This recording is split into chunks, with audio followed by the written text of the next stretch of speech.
بسم اللہ الرحمن الرحیم۔ السلام علیکم، ویلکم ٹو دس ویڈیو۔ میرا نام ہے حسیب اسلم اور آپ دیکھ رہے ہیں حسیب وائس۔ پیارے دوستو، آج ہم آپ سے جانوروں کا نبی کریم صلی اللہ علیہ وآلہ وسلم سے محبت اور عقیدت کے چند ایمان افروز واقعات شیئر کریں گے کہ جب جانور ہمارے آقا کریم صلی اللہ علیہ وآلہ وسلم کو دیکھتے تو وہ کس طرح نبی پاک صلی اللہ علیہ وآلہ وسلم کی بارگاہ میں محبت، ادب اور احترام کے ساتھ حاضر ہوتے۔ حدیث شریف میں جانوروں کے ساتھ نبی کریم صلی اللہ علیہ وآلہ وسلم کے حسن سلوک کے بارے میں بہت سے واقعات ہیں، جن میں سے چند ایک آج ہم آپ سے شیئر کریں گے۔ سو کائنڈلی اس ویڈیو کو پورا دیکھیں، اور اگر آپ اس چینل پر نیو ہیں تو پہلے چینل کو سبسکرائب ضرور کر لیں تاکہ ہماری ہر نئی آنے والی ویڈیوز کا نوٹیفیکیشن آپ کو ملتا رہے۔ ناظرین گرامی، حضرت جابر بن عبداللہ رضی اللہ تعالیٰ عنہ سے روایت ہے کہ وہ فرماتے ہیں کہ ایک مرتبہ ہم آقا کریم صلی اللہ علیہ وآلہ وسلم کے ساتھ سفر پر جا رہے تھے کہ ہم نے رستے میں ایک آدمی جس کا نام بنو نجار تھا اس کے باغ میں پڑاؤ کیا۔ جب ہم باغ میں بیٹھے تھے تو ہمیں معلوم ہوا کہ اس باغ میں ایک اونٹ ہے جو کہ سرکش ہو گیا ہے۔ تو نبی کریم صلی اللہ علیہ وآلہ وسلم نے فرمایا کہ اٹھو چلو اور اس اونٹ کے پاس چلتے ہیں۔ آقا کریم صلی اللہ علیہ وآلہ وسلم جب اس اونٹ کے پاس گئے، اس اونٹ نے جب نبی کریم کو دیکھا تو وہ اپنی گردن گھسیٹتا ہوا نبی کریم صلی اللہ علیہ وآلہ وسلم کی خدمت میں حاضر ہوا۔ آقا کریم صلی اللہ علیہ وآلہ وسلم نے کہا کہ کوئی چیز دو کہ جس سے میں اسے لگام ڈالوں۔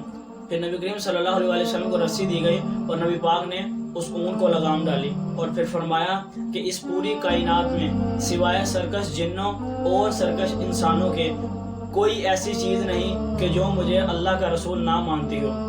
اسی طرح حضرت ام سلمہ رضی اللہ تعالیٰ عنہ فرماتی ہیں کہ ایک مرتبہ نبی کریم صلی اللہ علیہ وآلہ وسلم ایک سفر پر جا رہے تھے کہ کسی صدا دینے والے نے صدا دی کہ یا رسول اللہ صلی اللہ علیہ وآلہ وسلم۔ آقا کریم صلی اللہ علیہ وآلہ وسلم نے ادھر ادھر دیکھا لیکن نبی پاک صلی اللہ علیہ وسلم کو کوئی دکھائی نہ دیا۔ پھر دوبارہ آواز آئی کہ یا رسول اللہ صلی اللہ علیہ وآلہ وسلم۔ نبی پاک نے دوبارہ ادھر ادھر دیکھا لیکن آقا کریم کو کوئی دکھائی نہ دیا۔ پھر تیسری بار پھر آواز آئی کہ یا رسول اللہ صلی اللہ علیہ وآلہ وسلم۔ تو نبی پاک کیا دیکھتے ہیں کہ ایک ہرنی کہ جو کہ رسی کے ساتھ بندھی ہوئی تھی وہ آقا کریم صلی اللہ علیہ وآلہ وسلم کو بار بار پکار رہی تھی۔ ہمارے آقا کریم صلی اللہ علیہ وآلہ وسلم اس کے پاس تشریف لے گئے اور وجہ معلوم کی تو وہ کہنے لگی کہ یا رسول اللہ صلی اللہ علیہ وآلہ وسلم، آپ کا ایک صحابی مجھے شکار کر کے یہاں لے آیا، لیکن پہاڑوں میں میرے چھوٹے چھوٹے بچے ہیں اور وہ ابھی اس قابل نہیں کہ وہ اپنی خوراک کا خود انتظام کر سکیں، لہٰذا اگر آپ اجازت دیں اور میری رسی کو کھول دیں تو میں چند لمحوں میں اپنے بچوں کو دودھ پلا کر واپس آ جاؤں گی۔ ناظرین گرامی، اب نبی کریم صلی اللہ علیہ وآلہ وسلم فرمانے لگے کہ میں یہ کیسے یقین کر لوں کہ تم واپس آ جاؤ گی؟ تو وہ کہنے لگے کہ یا رسول اللہ صلی اللہ علیہ وآلہ وسلم، اگر میں واپس نہ آؤں تو مجھ پر اللہ کا سخت عذاب ہو۔ پھر ہمارے آقا کریم صلی اللہ علیہ وآلہ وسلم نے اس کی رسی کو کھول دیا اور وہ ہرنی بھاگتی ہوئی پہاڑوں میں چلی گئی اور چند ہی لمحوں میں نظروں سے اوجھل ہو گئی۔ اب آقا کریم صلی اللہ علیہ وآلہ وسلم اس ہرنی کے انتظار میں وہیں بیٹھ گئے۔ ناظرین گرامی، مورخین لکھتے ہیں کہ چند ہی لمحوں بعد وہ ہرنی پہاڑوں سے دوڑتی ہوئی واپس آنے لگی۔ نبی کریم صلی اللہ علیہ وآلہ وسلم کے پاس آ کر اس ہرنی نے آقا کریم کا شکریہ ادا کیا اور نبی کریم صلی اللہ علیہ وآلہ وسلم نے اس ہرنی کو دوبارہ رسی سے باندھ دیا۔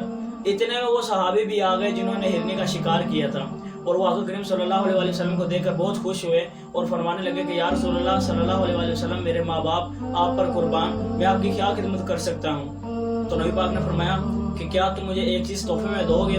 تو وہ کہنے لگا کہ یا رسول اللہ، ہر چیز آپ کے لیے ہی ہے، آپ جو چاہیں لے لیں۔ تو نبی پاک نے فرمایا کہ مجھے یہ ہرنی تحفے میں دے دو، اور اس صحابی نے آقا کریم صلی اللہ علیہ وسلم کو وہ ہرنی تحفے میں دے دی۔ تو نبی پاک صلی اللہ علیہ وسلم نے اس ہرنی کی رسی کو کھولا اور فرمایا کہ جا اپنے بچوں کے پاس چلی جا۔ ناظرین گرامی، جب وہ ہرنی جا رہی تھی تو وہ چند قدم چلتی اور مڑ کر ہمارے آقا کریم صلی اللہ علیہ وسلم کو دیکھتی اور تعظیماً سر جھکاتی، پھر چند قدم چلتی اور مڑ کر ہمارے آقا کریم صلی اللہ علیہ وسلم کو دیکھتی اور تعظیماً سر جھکاتی، اور جب تک وہ پہاڑوں میں نظروں سے اوجھل نہ ہو گئی وہ یہ اپنا عمل جاری رکھے ہوئے تھی۔ ناظرین گرامی، ہمارے آقا کریم صلی اللہ علیہ وسلم کی تو یہ شان ہے کہ جب کوئی سرکش جانور نبی پاک صلی اللہ علیہ وسلم کو دیکھتا تو وہ آقا کریم کو دیکھتے ہی آپ کی بارگاہ میں سجدہ ریز ہو جاتا۔ حضرت عبداللہ بن عباس رضی اللہ تعالیٰ عنہ فرماتے ہیں کہ ایک مرتبہ ایک انصاری صحابی کے دو اونٹ سرکش ہو گئے۔ اب اس انصاری صحابی نے اپنے ان دونوں اونٹوں کو ایک باغ میں بند کر دیا اور دروازہ لاک کر دیا۔ اب پیارے دوستو، وہ جو اونٹ تھے وہ مسلسل سرکشی کیے جا رہے تھے۔ اب وہ انصاری صحابی بہت پریشان تھے اور انہوں نے آ کر نبی کریم صلی اللہ علیہ وسلم کی خدمت میں عرض کی کہ یا رسول اللہ صلی اللہ علیہ وسلم، میں آپ کے پاس حاجت لے کر آیا ہوں۔ تو آقا کریم نے فرمایا کہ بتاؤ کیا ہوا ہے؟